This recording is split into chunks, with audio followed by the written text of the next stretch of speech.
Is it ever wrong for a Christian to be angry at another Christian? Part of it depends upon whether a certain verb in Ephesians 4 is an indicative or an imperative, but it also depends upon a text-critical issue, and it's a pretty interesting one to look at.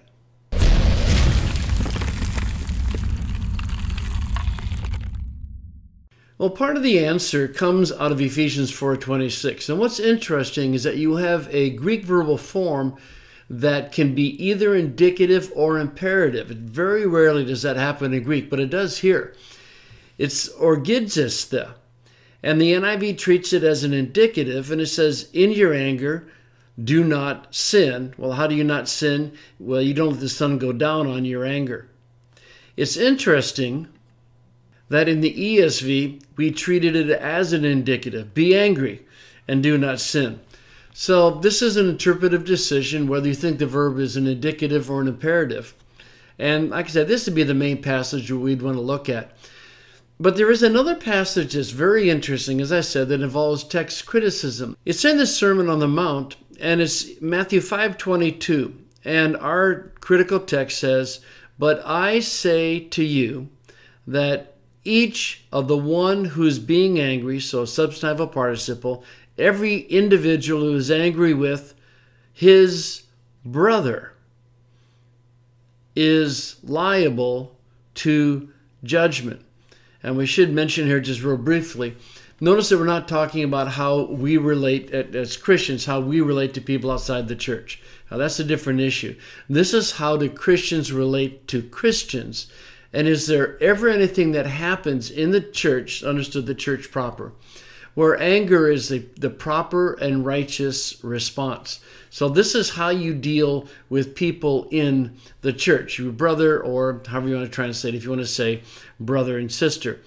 So it's this carte blanche, kind of like any anger at all is wrong. Well, this is where it gets interesting, because if you read in the King James, it's, but I say unto you that whosoever is angry with his brother without a cause. And you notice that there's the variant that's included in the majority text behind the King James, eke, that means without a cause. Now over here I have the NA28 and I have the Sigla version, so I have all the variants, and so you do your mouse over, and you can see that eke has been inserted into the text in the second corrector of Sinaiticus, in D and some other manuscripts, including the majority text. And our text that omits it is supported by P64, the original Hannah Sinaiticus, and Vaticanus.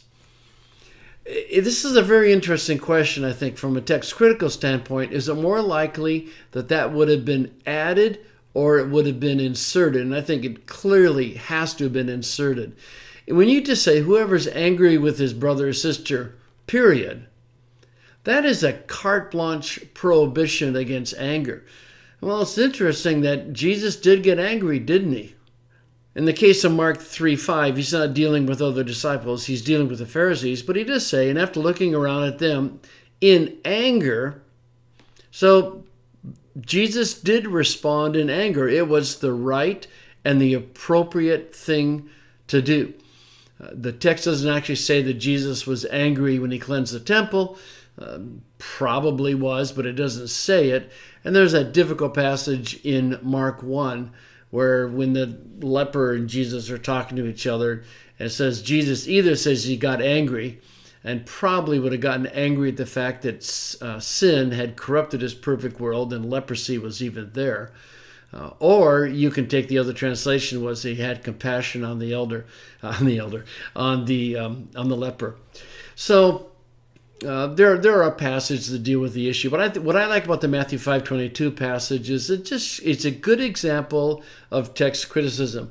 My guess is that when Matthew originally wrote it, he did not say without cause, because I can't think of why someone would take the without cause clause out and making it a carte blanche prohibition against anger. And it probably was inserted. And I guess it is what Jesus intended. If you pinned Jesus down and said, Jesus, is there ever a time in which anger is the right response? I think he would have said yes.